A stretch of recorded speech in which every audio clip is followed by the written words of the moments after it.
Today, we're going to learn about the art of weaving. Weaving is the process of making a fabric by interlocking threads together at right angles. People have been weaving for over 12,000 years. It's one of the oldest surviving crafts in the world, and I think that's pretty cool. Before we can weave, we'll have to make a loom. A loom is a frame used to hold yarn or other fibers for a weaving. They can be all different shapes and sizes. We're going to make a small loom out of a piece of scrap cardboard.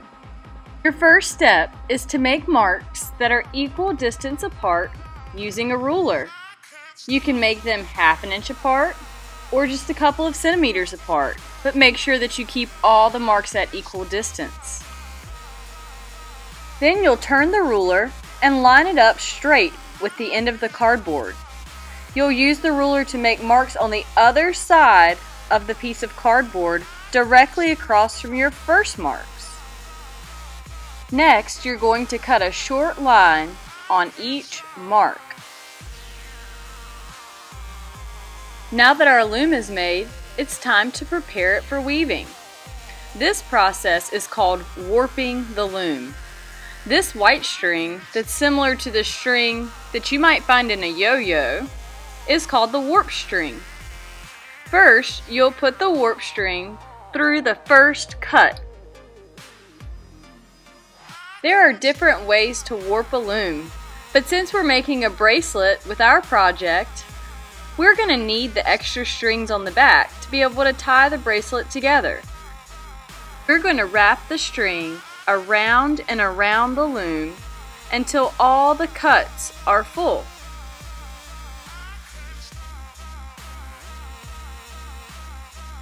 Next, you'll get a piece of tape long enough to secure both loose ends. This will be a great place to write your name and your teacher's name on your project. The next thing we'll need is our colored yarn. This is the yarn that you're going to see when the project is finished.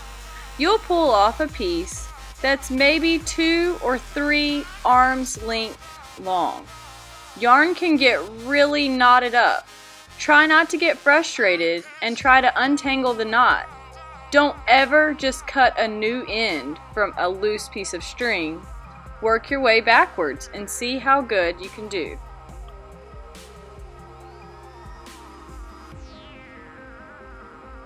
After you've cut a piece of yarn, your next step is to thread your needle.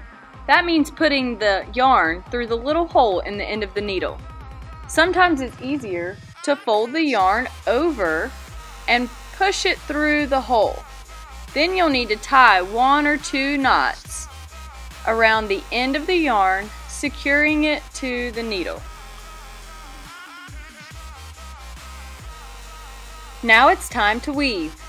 Weaving is really fun and easy.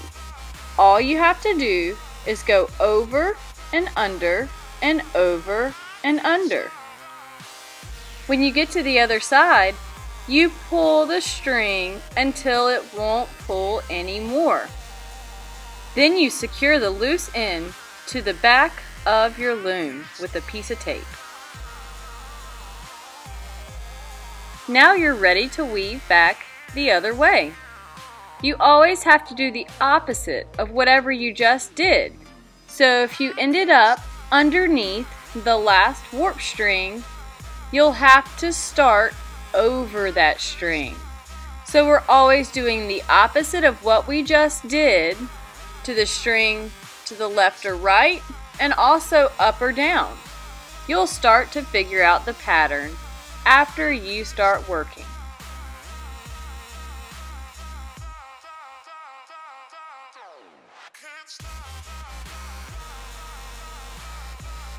You never want to pull the warp strings too tight.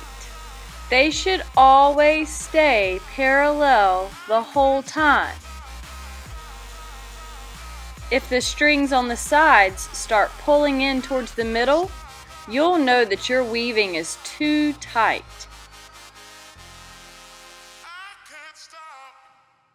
At the end of each row, make sure to pull all the extra string through to the other side of your weaving. Sometimes it gets knotted and it gets really frustrating.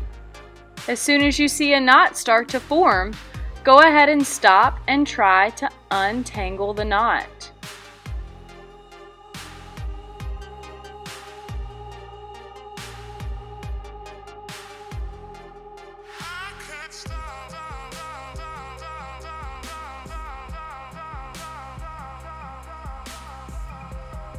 You'll keep working back and forth until you run out of string, always going over and under and over and under.